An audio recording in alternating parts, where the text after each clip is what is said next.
I was born many years ago, and I think maybe I should have been born a little bit sooner than that, but the stork had quite a time trying to get rid of me. I don't know how long we was flying around, but I know it was getting kind of cold, and I felt pretty cold. I didn't have much on, I don't think, when the stork was carrying me, but I guess we got as far as Medicine Hat, and the stork saw this nice little lady there, so he flew over there and dropped me off, and then this lady, she thought I looked pretty good, so she thought she would take me, so that's where I started my life, in Medicine Hat, 531B Princess Avenue, and I lived there for,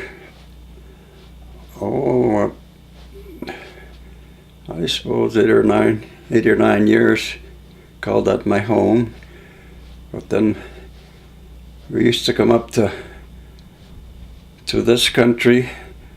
My uncle had a farm up here, so we used to come up in the summer holidays, spend our holidays up at the farm, and that's down where Fred Spreeder lives now. And we used to have some good times there. I remember one time my sister and I, my sister was a year and a half older than I was, and she was always a little bit taller than I was, and so we were riding around on this old saddle horse around the house, and there was a clothesline. It was fastened on the corner of the house out to a pole in the yard, and when I was riding by myself, I would ride around the house and go underneath this clothesline, and it wouldn't bother me. It just went over the top of my head. And so this day when my sister was riding behind me, she was a good head taller than I was, and so we rode under this clothesline, and the clothesline caught my sister right under the chin, and she was hanging on to me, and the old horse was still walking along, and the clothesline caught my sister under the chin, and it pulled us both off. We slid both off the hind end of the horse and lay down on the ground there. I guess we were both scared, and we were crying there, and the old horse stopped there for a while, and she saw we weren't getting up, so the horse went around and kept on and eating grass, and until my uncle came out and picked us up, I guess, and set us on the horse again. But that's just some of the things I could think of. And I remember one time when I was in Medicine Hat, I guess we went home after holidays, and when we were up in this country during our holidays, a fellow stopped at my uncle's house there. He was a cowboy dressed in cowboy hat and chaps and stuff, and guess he was looking for some horses, and he had a nice saddle horse that I liked out there. And so when we went home that summer, I got my overalls and my sister's beads, and I sewed fancy beads all over my overalls. I was wanting to be like this cowboy I saw. He had a beaded vest on, so I thought I'd have a beaded vest too. And so I sewed these beads on my coveralls, and I got my stick horse, went riding up the sidewalk, went up to the corner, and the corner house up here, a big old Scotch lady lived there, and she was out in the yard, and she saw me, and she says, "Hello, little judgy, are you trying to be a girl?" And she saw all these beads on my overalls. She says, "Are you trying to be a girl?" Oh, and I got so mad. I rode my horse home and got the scissors and cut all the beads off my overalls again. The crazy old lady, she didn't know a cowboy when she saw one, so. Well, we used to have some funs playing around medicine hat there. I remember my dad told me, he said when he was growing up, he always used to, he had, I think, 3 sisters. He was always teasing his sisters. So he said one day he dug a hole in the garden and he filled it with water, and then he covered over, he got an old gunny sack or something and covered over this hole with water in it, put some dirt on it.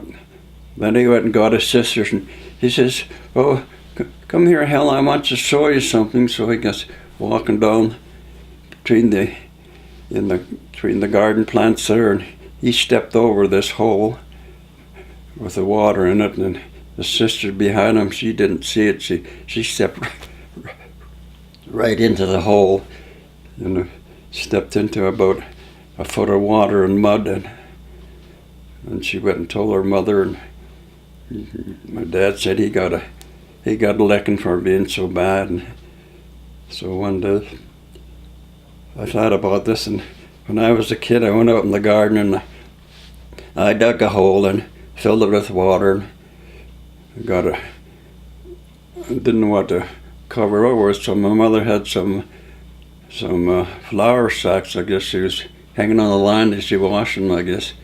So I go out and got one of these flour sacks, and I cut it in half and put it over this hole of water and put some dirt on it, and then I went out to find my sister, but I couldn't find my sister, and so I forgot about this hole until it was getting on towards evening, I guess, and finally I thought about this hole, and I thought, oh man, I better go cover that hole up, because my dad, he used to come out and weed in the garden there when he'd get home from work, and I thought, man, he's going to come there and step in that hole. So I went and I had to go and cover up my hole again, and never did get to use it. So I think it must have been, I guess, about 13 or 14, I guess, when we come up here, up the Carstairs. My dad opened a jeweler store in Carstairs, and I went to school for a year in Carstairs, and at that time we lived in a little house where the street where the old folks home is now, and there wasn't any buildings there. From the right across from the cemetery, Devon's farmhouse was there, and there wasn't any buildings from there right up to Beckner's house. That's and except this little house between where we lived in there, and we walked from there to walked from there to the school. Wintertime was pretty cold too, and I finally got through school. At least I thought I was through school anyway. Teacher couldn't put up with me any longer than 10 years, so I thought it was time to quit school. So I came out to the farm here and helped my uncle. I guess I was 4 or 5 years, I guess. Helped my uncle, and the war started. My uncle was a steam engineer in the old country before he came out to go farming. So he heard they were wanting steam engineers out in Victoria, working the shipbuilding plant out there where they're building ships. So he went out there and got a job, and I took over the farm. My aunt stayed, I guess, for a year with me here, and then she went out to Victoria, and then I batched here for quite a few years, and finally I couldn't put up with batching anymore, so I thought maybe I should get married, and then when this pretty school teacher come to the door, I was sure then that I would have to get married. So we got married. That was many, many long years ago.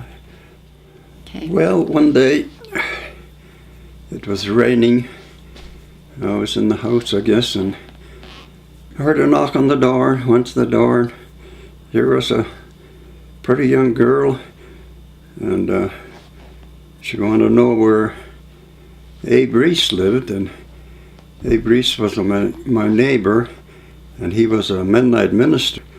So I figured this young lady must have been a Mennonite, because she had a shawl over her head. It was raining. She had a shawl over her head like the Mennonites were.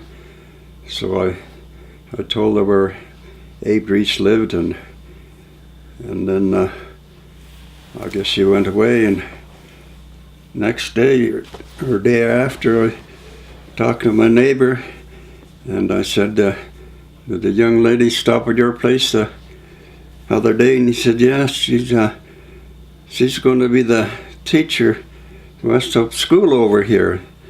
And I thought, man, that's pretty good. And then, a few days after, I heard there was another teacher at Westhope School. Her name was one of the Farr girls. I guess I knew her too, but she wasn't quite as good looking as this other young lady I saw. And so then I wasn't feeling so good, and about getting on towards Christmas time, I heard that my friends Dave Taylor, they were boarding a school teacher there that was teaching at the school just south of their place, and so I found out her name. Her name was Jenny Mahood. So I thought, that's the good-looking girl that's south of my place a while ago. So then let's get around Christmas time. So we heard that the teacher was looking for a Christmas tree. So two of my friends and I, we went out west, and we cut down a nice Christmas tree, and we dropped it off at Westbrook at the Byron School there, and I left a note on it. It said, it's a Christmas tree from the three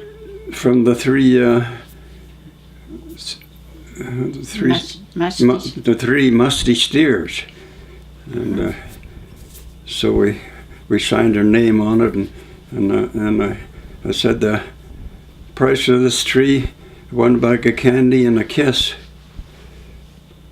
So we left the tree there, and when I got to school the next day, here was this great big sign on the blackboard. Can you imagine what the children were thinking about all this? But I decided I would just do that my way. So when we made up all these candy bags, I put I put on a lot of lipstick, and then I put a kiss on each of those candy bags, and so that's how they got their kisses. Mm-hmm. But then, and I kept that bag, and that kiss for a long time. I don't know whatever happened to it, but I collected a few more kisses. So then we got dating, and I boarded at Dave Taylor's place. George used to come over there and visit. Mm-hmm. When we were farming in those days, there wasn't many tractors around.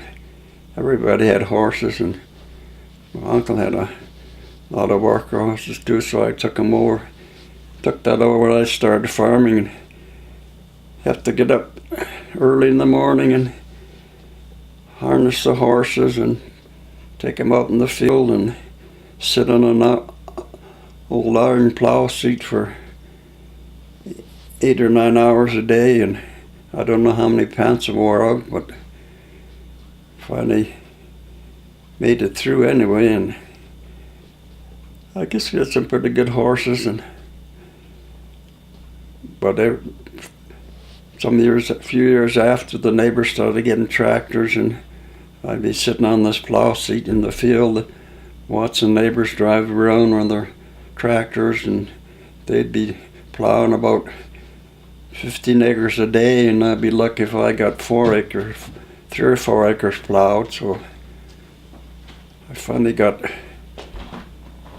wishing that I would have a tractor too. So finally traded the horses off and got an old John Deere tractor and farmed with that for quite a few years, and finally got a rubber tire tractor and farmed with that, and finally, in that time I got married and raised some kids, so finally got so that the kids took over, and I just did what the kids tell me what to do. Like riding horses and fooling with horses when I was a kid. But then I guess when I got older, when I had to do all the work with horses, it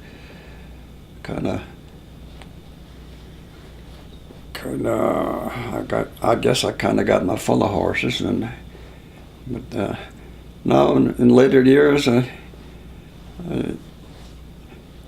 did a lot of fret work.